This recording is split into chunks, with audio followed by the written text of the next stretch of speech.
계산대 앞. 당신의 관계를 좀먹는 이기심의 그림자 팝카페. 숨겨진 불편한 진실. 어쩌다 우리는 계산대 앞 빌런이 되었을까? 여러분 혹시 이런 경험 없으신가요? 오랜만에 소중한 사람들과의 즐거운 식사 자리. 웃음꽃 피어나고 세상 근심 잊을 만큼 행복했던 시간. 그런데 계산대에 선 순간 등 뒤에서 들려오는 한마디의 등골이 오싹해지는 경험 말입니다. 어?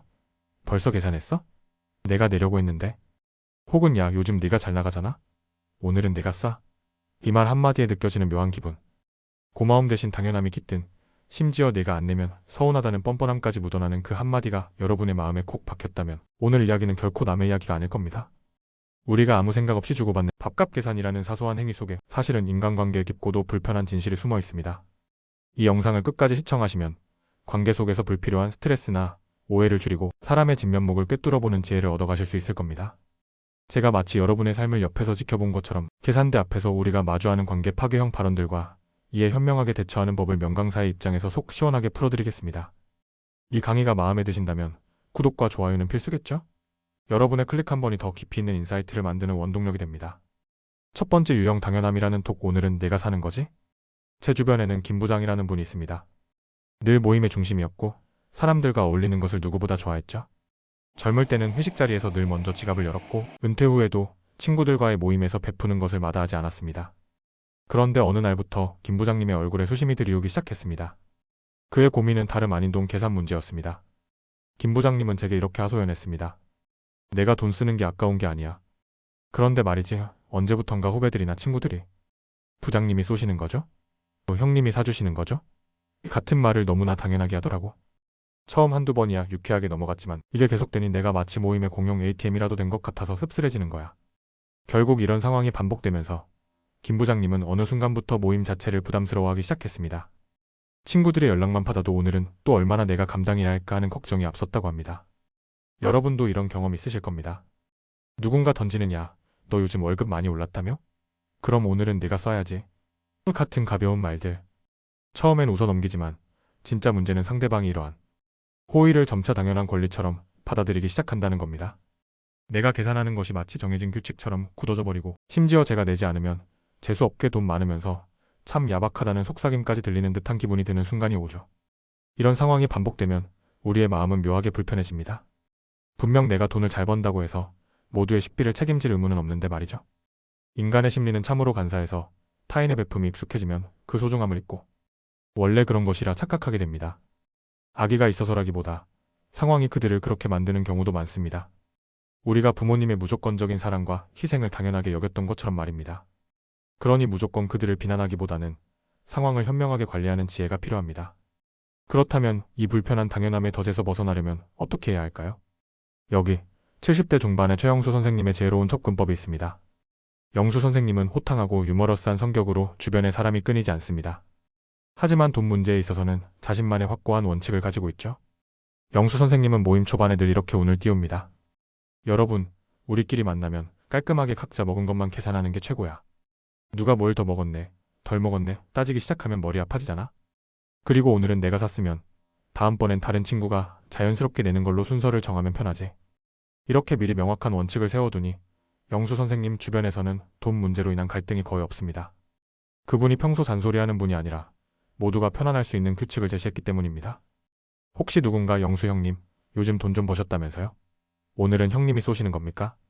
같은 농담을 던지면 영수 선생님은 유머러스하게 받아칩니다. 아이고 무슨 소리. 다들 연금으로 겨우 사는 입장인데. 우스갯소리는 그만하고 우리 정한 원칙대로 갑시다. 이처럼 미리 기준을 정하고 유연하게 대처하면 분위기에 휩쓸리지 않고 현명하게 상황을 제어할 수 있습니다.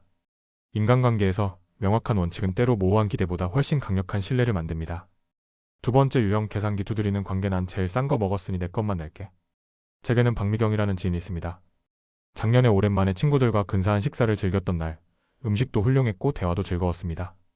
그런데 식사를 마치고 계산서를 보던 미경씨가 갑자기 이렇게 말했습니다. 나는 메뉴 중에서 제일 싼 거 먹었으니까 딱 내 것만 낼게. 그 순간 방금까지 화기애애했던 분위기는 마치 냉동실에 들어간 듯 싸늘하게 식어버렸습니다. 그 짧은 몇 초간의 침묵이 제게는 영원처럼 느껴졌죠. 사실 미경씨가 정말 경제적으로 어려웠다면 충분히 이해할 수 있었을 겁니다. 하지만 그녀는 평소 자신을 위한 명품 쇼핑이나 해외여행에는 거침없이 지갑을 여는 사람이었습니다. 친구의 그 한마디 때문에 나머지 친구들은 모두 기분이 상했고 이후로 미경 씨와의 만남은 점차 줄어들게 되었습니다. 이런 상황에서 문제가 되는 것은 단순히 돈 그 자체가 아닙니다. 돈을 계산하는 방식에서 그 사람의 성격과 관계에 대한 태도가 적나라하게 드러나기 때문입니다. 나는 내 몸만 내겠다는 말 뒤에는 나는 단 한 푼도 손해보고 싶지 않다는 철저한 이기심이 깔려 있습니다. 물론 세상에 손해보는 것을 좋아하는 사람은 없습니다. 하지만 이러한 계산적인 태도가 반복되면 결국 주변 사람들과의 신뢰는 산산조각 나게 됩니다. 심리학자 애덤 그랜트의 저서 기브 앤 테이크에서 그는 인간관계를 주고받는 방식에 따라 세 가지 유형을 소개합니다. 늘 상대방에게서 더 많은 것을 얻으려 하는, 테이커 받은 만큼만 돌려주려는 매처, 그리고 기꺼이 베푸는 것을 즐기는 기버. 여기서 우리가 주목해야 할 점은 단기적으로는 테이커가 이익을 보는 것처럼 보이지만 장기적으로 진정한 신뢰와 존경을 얻으며 성공하는 사람은 바로 기버라는 사실입니다. 저는 살면서 여러 모임에서 비슷한 상황을 목격했지만 그때마다 기버 유형의 사람들은 작은 금전적 이익보다는 모임 전체의 분위기와 사람들 간의 관계를 최우선으로 생각했습니다. 그들은 자신이 조금 더 지불하더라도 좋은 관계가 유지될 수 있다면 기꺼이 감수했습니다. 물론 항상 남보다 더 많은 돈을 내라는 의미는 아닙니다. 다만 팝값 하나에서도 지나치게 자기중심적으로 계산하고 단 한 푼의 손해도 용납하지 않는다면 결국 관계의 폭은 좁아지고 주변 사람들의 마음에서 멀어질 수밖에 없다는 점을 기억해야 합니다.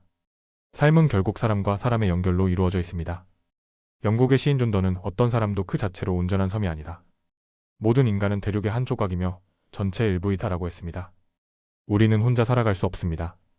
작은 돈 문제 하나에서 드러나는 태도를 통해 우리는 서로를 얼마나 배려하고 존중하는지 명확하게 확인할 수 있습니다.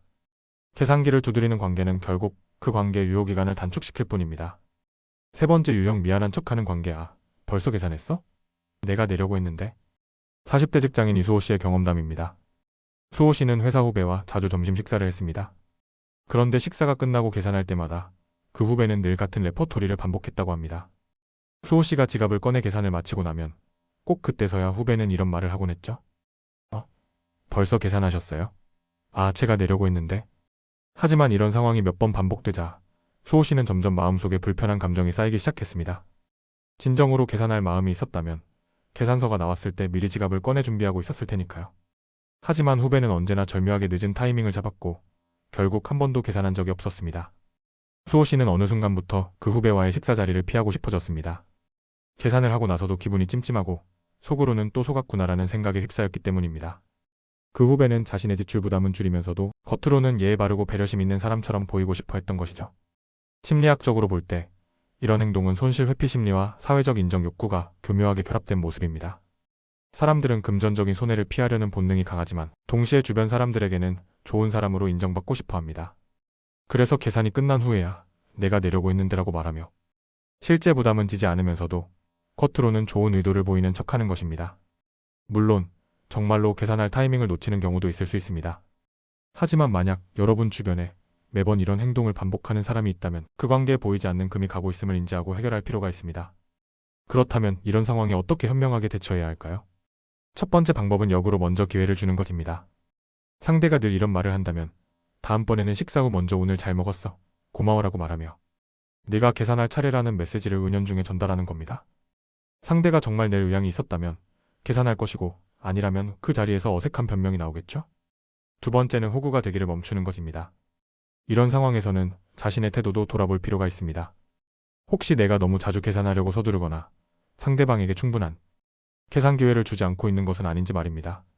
마지막으로 정중하지만 단호하게 문제를 지적하는 방법도 있습니다. 상대의 이런 습관을 그저 웃어 넘기다 보면 상대방은 이렇게 해도 괜찮구나라고 오해하여 같은 행동을 반복하게 됩니다. 그러니 솔직하지만 예의 바르게 이야기해보는 것도 좋습니다. 예를 들어 다음번엔 내가 살 차례지?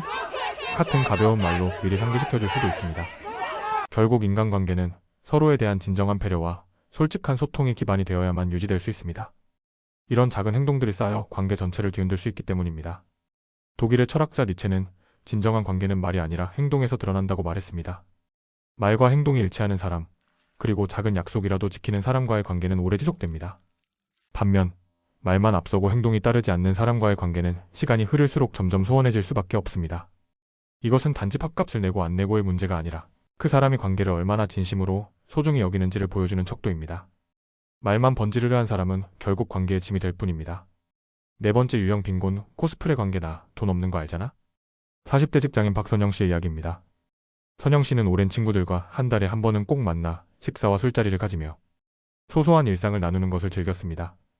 그런데 어느 날부터 이 즐거웠던 시간이 선영 씨에게는 조금씩 불편해지기 시작했습니다. 문제는 친구 중 한 명이 늘 보여주는 태도 때문이었습니다. 그 친구는 모임에 나올 때마다 아휴, 나 요즘 정말 돈이 없어서 죽겠어? 이번 달 생활비도 너무 빠듯해라며 자신의 경제적 어려움을 노골적으로 강조했습니다. 그래서 자연스럽게 그 친구의 식사 비용은 나머지 친구들이 돌아가면서 부담하게 되었습니다. 선영 씨도 처음에는 친구의 사정을 이해하고 기꺼이 돈을 내주었죠. 그러나 시간이 지날수록 선영 씨의 마음속에는 의구심이 싹트기 시작했습니다. 친구의 SNS에는 항상 최신 유행하는 브랜드 제품이나 명품을 자랑하듯 올리는 사진이 가득했습니다. 심지어 가족들과 함께 다녀온 호화로운 해외여행 사진까지 올라왔죠. 결국 선영 씨는 더는 참지 못하고 친구에게 솔직하게 말했습니다. 솔직히 내가 SNS에 올리는 걸 보면 돈이 없는 것 같지는 않은데 왜 팝값만 그렇게 내기 싫어하는 거니? 친구는 잠시 당황하더니 미안해. 다음부터는 나도 꼭 살게라며 사과했습니다. 하지만 그 친구가 돈을 내야 하는 차례가 오면 언제나 우리 그냥 김밥이나 먹자. 간단하게 배만 채우면 되지 않겠어? 라며 저렴한 메뉴만 고집했습니다. 반면 다른 사람이 계산한다고 하면 태도가 180도 달라져서 야, 오늘은 특별히 맛있는 거 먹자. 라며 값비싼 레스토랑이나 고급 음식을 서슴없이 제안하곤 했습니다.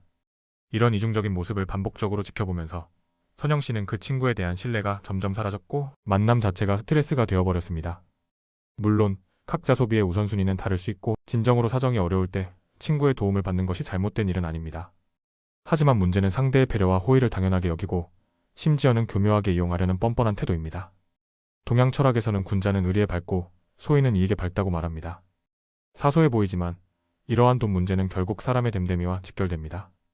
특히 밥값 계산 앞에서 드러나는 작은 이기심은 그 사람이 진정한 친구인지 아니면 그저 나를 이용할 대상으로 여기는지를 구분할 수 있는 중요한 단서가 됩니다.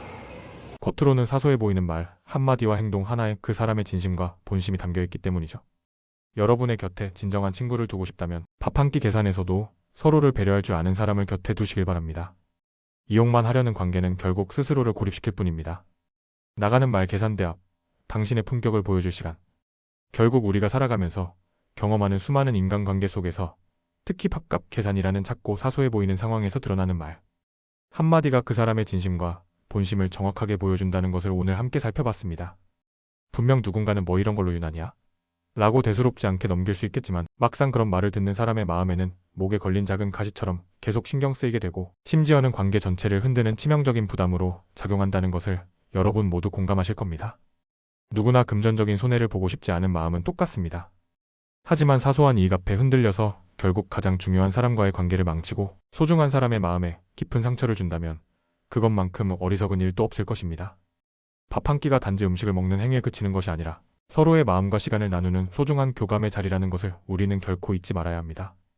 지금 이 순간 이 영상을 끝까지 시청하신 여러분이라면 이미 더 나은 관계를 위한 첫걸음을 내디디신 거라고 확신합니다. 작은 돈 문제 하나에서조차 상대를 배려하고 존중할 줄 아는 여러분이라면 앞으로의 인생이 더욱 풍성하고 아름다운 관계들로 가득 차 있을 것이라고 믿습니다. 소중한 시간을 내어 끝까지 함께 해주신 여러분께 진심으로 감사의 말씀을 드립니다. 앞으로도 여러분의 인생에 실질적인 도움이 되는 지혜로운 콘텐츠로 찾아뵙겠습니다. 좋아요와 구독으로 앞으로 더 많은 영상 놓치지 마시고 함께 해주세요. 감사합니다.